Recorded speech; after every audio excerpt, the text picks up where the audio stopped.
નમસ્કાર મારા વાલા વિદ્યાર્થી મિત્રો, સ્વાગત છે તમારું। આજે વાત કરીશું ધોરણ 7માં મિત્રો આપણી પ્રથમ વાર્ષિક પરીક્ષા અંગ્રેજી વિષયની તારીખ 13/10/2025ના રોજ જે પેપર લેવામાં આવનાર છે તેના પેપરનું આપણે નવી બ્લુપ્રિન્ટ પ્રમાણે સોલ્યુશન જોવાના છીએ।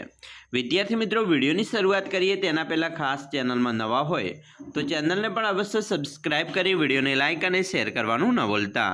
મિત્રો, ધોરણ 7માં અંગ્રેજી વિષયની નવી બ્લુપ્રિન્ટ 2025-26ની અંદર જે આપણી પરીક્ષા અંગ્રેજી વિષયની લેવામાં આવનાર છે તે 80 ગુણની પરીક્ષા 3 કલાકની અંદર આપણી શાળામાં પેપર પૂર્ણ કરવાનું છે। ત્યારે મિત્રો આપણે પેપરની વાત કરીએ। સૌપ્રથમ ક્વેશ્ચન નંબર 1 છે, એની અંદર વિભાગ આપેલા છે અ અને બ। મિત્રો અ અને બ વિભાગ વાંચી અને તમારે જોડકા જોડવાના છે।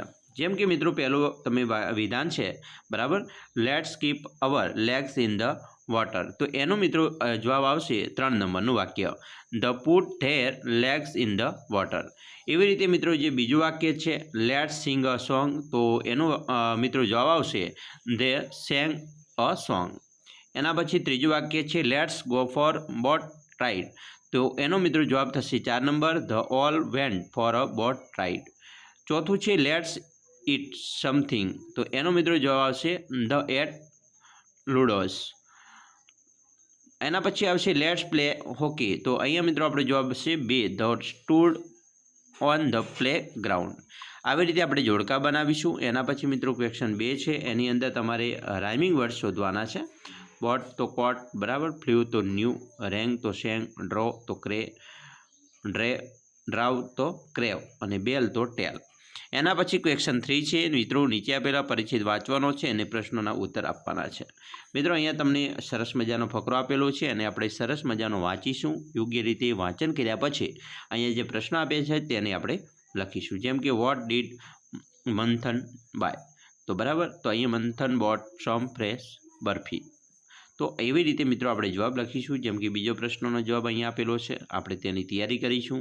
ત્રીજો પ્રશ્નનો જવાબ છે, ચોથો પ્રશ્નમાં ખોટું વાક્ય છે અને પાંચમો છે એની અંદર મિત્રો પેરેગ્રાફની અંદર ઓપોઝિટ આપવાના છે।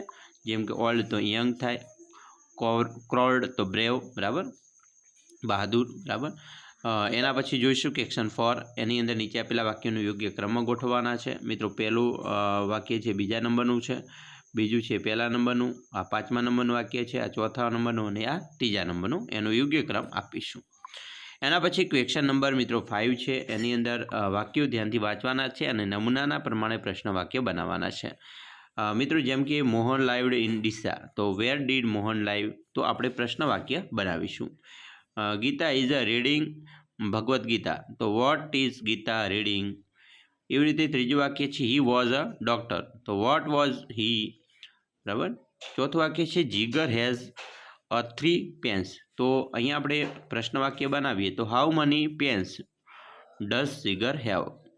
પાંચમા વાક્ય છે આઈ હેવ 1 બુક, તો how many books do I have. તો આવી રીતે મિત્રો આપણે પ્રશ્ન વાક્ય બનાવીએ।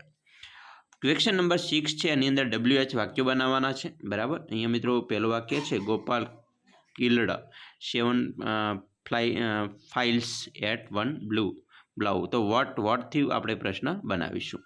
તેવી રીતે મિત્રો અહીંયા બીજું વાક્ય છે બરાબર, એનું વેનથી બનાવીશું। ત્રીજા વાક્યમાં વેરથી વાક્ય બનાવીશું। ચોથું વાક્ય છે એનું વોટથી પ્રશ્ન વાક્ય બનાવીશું અને પાંચમાની અંદર વોટથી પ્રશ્ન વાક્ય બનાવીશું બરાબર। મિત્રો અહીંયા વિથથી બનાવીશું ત્રીજામાં। ક્વેશ્ચન નંબર 7 છે, આપેલું વિઝિટિંગ કાર્ડનો અભ્યાસ કરીને પ્રશ્નોના ઉત્તર આપવાના છે બરાબર। અંજલિ શો હાઉસ, મિત્રો સરસ મજાનું છે, તો એની અંદર પણ મિત્રો આ રીતે તમારે પ્રશ્નો છે એના જવાબ આપવાના છે। પહેલો પ્રશ્ન છે, બીજો છે, ત્રીજો, ચોથો અને પાંચમો, દરેક પ્રશ્નના યોગ્ય રીતે જવાબ આપેલા છે એ રીતે તમારે પણ જોવાના છે। એના પછી ક્વેશ્ચન 8 છે, એની અંદર ગ્રાફનો અભ્યાસ કરી પ્રશ્નોના ઉત્તર આપવાના કહેવામાં આવશે। અહીંયા મિત્રો 5 પ્રશ્નના તમને 10 ગુણ કહેવામાં આવશે। તો મિત્રો અહીંયા તમને આપેલું છે who live shorter live than the chimpanzee, chimpanzee કરતાં નાના પ્રાણીઓ કયા છે બરાબર, ઓછી ઉંમર જીવનારા, તો એમાં આવશે ડોગ, કાઉ, ગોટ, રેબિટ અને શીપ। તો એવી રીતે મિત્રો દરેકના આપણે જવાબ આપેલા છે। અહીંયા ગોટ બકરી કરતાં વધારે જીવતા પ્રાણીઓ શ્વાન બરાબર, ટોર્ટોઇસ, એલિફન્ટ, હોર્સ, વેલ, મેન અને ચિમ્પાન્જી।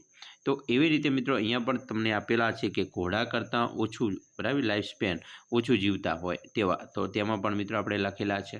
પછી who was life span is longer than the sheep બરાબર, શીપ એટલે ઘેટું કરતાં વધારે કોણ જીવે? તો ગોટ, બરાબર. અને હુ લાઈવ્સ લોંગર ધેન મેન, માણસ કરતાં વધારે જીવતું હોય તો શ્વાન અને ટોર્ટાઇસ, બરાબર. એવી રીતે આવશે. એના પછી ક્વેશ્ચન નંબર 9 છે. એની અંદર મિત્રો તમારે સંવાદ છે એ પૂર્ણ કરવાના છે, બરાબર.